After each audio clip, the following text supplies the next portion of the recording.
Hello, friends. Welcome to the 35th episode of Mahabharat. And with every episode, we are slowly moving towards the suspense and crux and the reasons for the battle of Kurukshetra.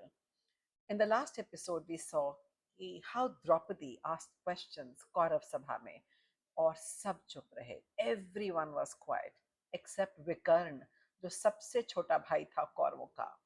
How Dushasan shamed her, Kern ridiculed her. कैसे उसने उसका उपहास किया और उसको नग्न करने के आगे बहुत चेष्टा कराई, बहुत लोगों से कोशिश कराई. और दुर्योधन ने कैसे अपनी थाई अपनी बाईं जांघ को दिखाया युधिष्ठिर को, भीम को और द्रौपदी को अपमानित करने के लिए. इस 35th एपिसोड में we will talk about Bhishma's answer. We know कि द्रौपदी ने सभा में कई लोगों से प्रश्न पूछे, पूरी सभा से. केवल विकर्ण ने उत्तर दिया और बाकी सब मुंह लटकाकर चुप करके बैठे रहे. उन्हें बिल्कुल लज्जा नहीं आई. बहुत जब बात आगे बढ़ गई और द्रौपदी ने उनको बोला कि आप पिता समान लोग सभा में हैं और फिर भी मेरे प्रश्न का उत्तर नहीं देते, तब भीष्म ने अपना मुंह खोला और जो बोला आप उससे बिल्कुल संतुष्ट नहीं थे, बल्कि भीष्म के भी महान होने पे आपको शक होता है. तो जब कर्ण की कुटिल हंसी के साथ और उकसाने पर दुर्योधन ने अपनी बाईं जांग दिखाई और युधिष्ठिर से द्रौपदी के प्रश्नों के उत्तर देने को कहा, तो तिलमिला गए युधिष्ठिर और भीम. और द्रौपदी तो बहुत लज्जित थी. जैसे ही दुर्योधन ने अपनी जांग दिखाई तो भीम की आंखें क्रोध से लाल हो गईं. उन्होंने गरज कर सभा को प्रतिध्वनित कर कर कहा कि हे दुर्योधन, सुन, यदि महायुद्ध में मैं तेरी जांग भीम ने कहा कि मैं तेरी जांग अगर गदा से नहीं तोड़ी तो उसे कभी सदगति प्राप्त नहीं होगी. उसके नेत्रों से चिंगारियां निकल रही थीं और उसने कहा कि इसी जांग को मैं अपनी गदा से तोड़ूंगा.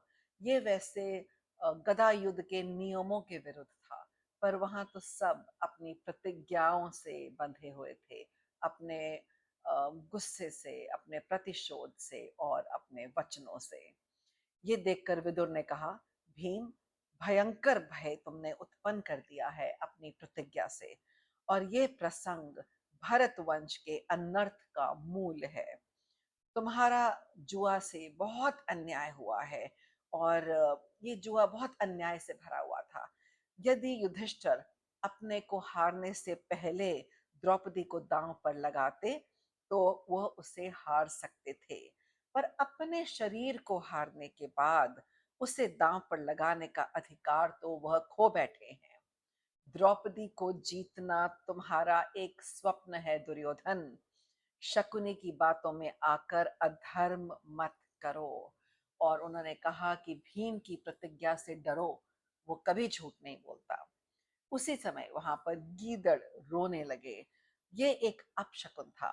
दुर्योधन के जन्म पर भी, अगर आपको याद हो, बहुत गीदड़ रो रहे थे और गांधारी बहुत भयभीत थी. ये अमंगल था. ये कोलाहल सुनकर गंधारी डर गई और वह सब लोग वहां पे स्वाति स्वाति बोलने लगे ताकि शायद ये अपशकुन टल जाए. अब तक गंधारी कहाँ थी जब ये सब अन्याय हो रहा था. अचानक अपने बेटे का उसे याद आ गया. जब धृतराष्ट्र को इसकी सूचना मिली तब वह थोड़ा घबराए और दुर्योधन से बोले, ए दुर्बुद्धि, तू कुरुकुल की महिला और पांडवों की राजरानी को सभा में लाकर बेइज्जत कर रहा है. वह अंदर ही द्रौपदी के क्रोध से और अनिष्ट से डरते थे. थोड़े से डरपोक थे. उन्हें लगा कहीं द्रौपदी ने क्रोधित होकर श्राप दिया या कोई अनिष्ट हो गया तो क्या होगा. क्योंकि वो पहले तो बहुत खुश हो रहे थे कि द्रौपदी भी आ गई, पांडवों का राज्य भी आ गया, मेरा पुत्र राजा बन गया. पर उसके क्रोध और श्राप से कांपते भी थे, क्योंकि द्रौपदी कोई साधारण स्त्री तो थी नहीं. उन्होंने द्रौपदी को समझाते हुए कहा कि तुम परम पतिव्रता और सब बहुओं में श्रेष्ठ हो. तुम्हारी जो इच्छा हो वो मुझसे वर मांग लो. द्रौपदी ने कहा, कि राजन, यदि आप मुझे वर देते हैं तो मैं यह मांगती हूँ कि सम्राट युधिष्ठिर दासत्व से मुक्त हो जाएं। धृतराष्ट्र ने ये वर दे दिया। फिर उन्होंने कहा कि एक और वर मांगो। तो उसने कहा कि मेरे बाकी चारों पति भी अपने रथ और शस्त्रों के साथ स्वाधीन हो जाएं।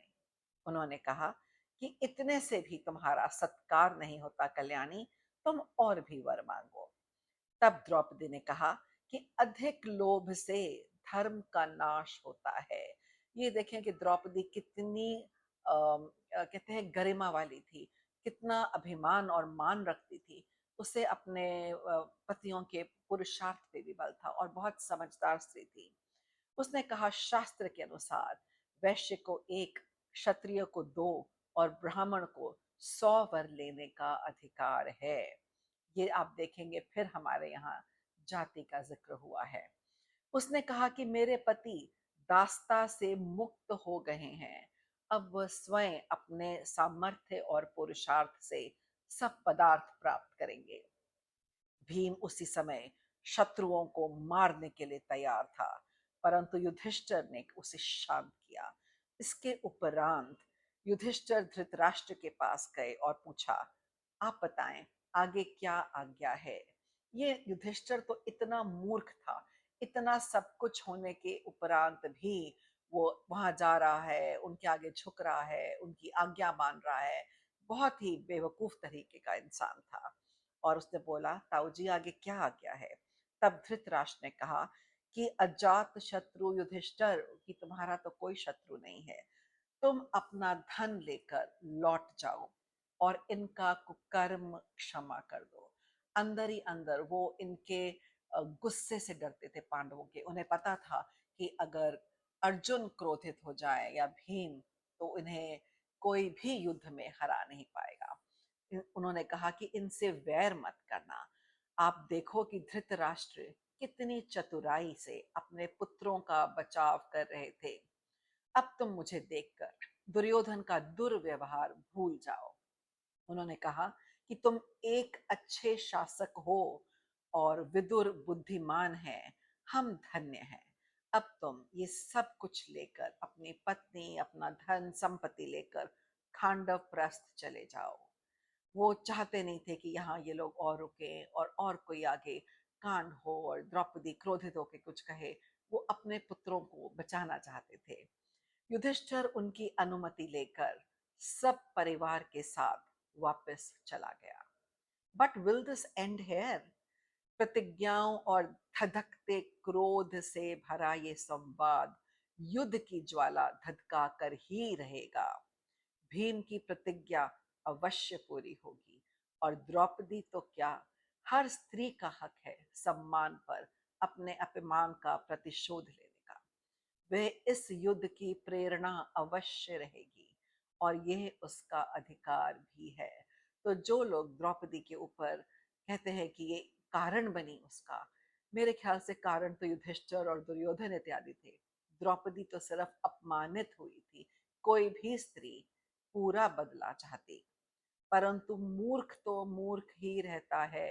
ये मैं युधिष्ठिर के लिए कह रही हूँ। सब कुछ मिल गया, वापस जाने को कहा, खांडव प्रस्थ को चल पड़े और फिर से जुआ खेलने के लिए वापस आने को प्रेरित हो गए।